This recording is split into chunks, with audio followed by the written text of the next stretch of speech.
What's up, guys? Today I'm going to be showing you how to make these smashed potatoes with Chipotle aioli, so let's get to it.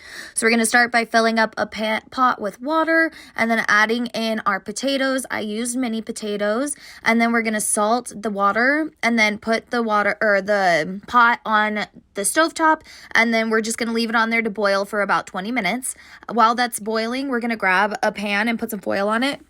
And then you're going to put olive oil on the pan and spread the olive oil like all over the foil.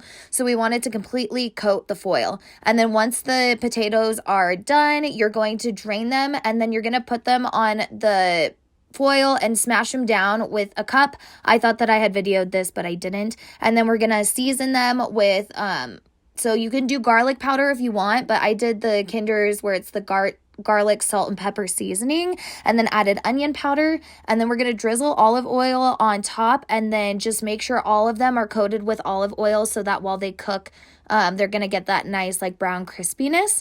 And so we're going to take them and put them in the oven for 20 minutes, and once they're done, they should look like this. So they're going to be golden brown and like crispy on the bottom. And then I just re-season them with a little bit of pepper, and then we're going to make our aioli by putting our mayo in a single serve cup to go on a food processor, and then a full can of Chipotle chilies, garlic powder, onion powder, and then we're going to add in our pepper, and then we're going to add in lemon juice, and then we're just going to put that on our food processor or blender, whichever one you have. I have a Ninja, so it's got the little single serve option, and you're just going to put that on there, and you're just going to blend, and then you'll see that the mayo is like up at the top. I literally just smacked the top of this to bring it down, so you're just going to keep smacking it until all of the mayo falls down and it's completely blended up, and that's it. This was super good. I ate it with the lobster rolls that I have on the channel for another recipe if you want to look at them, or you can just have them as an appetizer.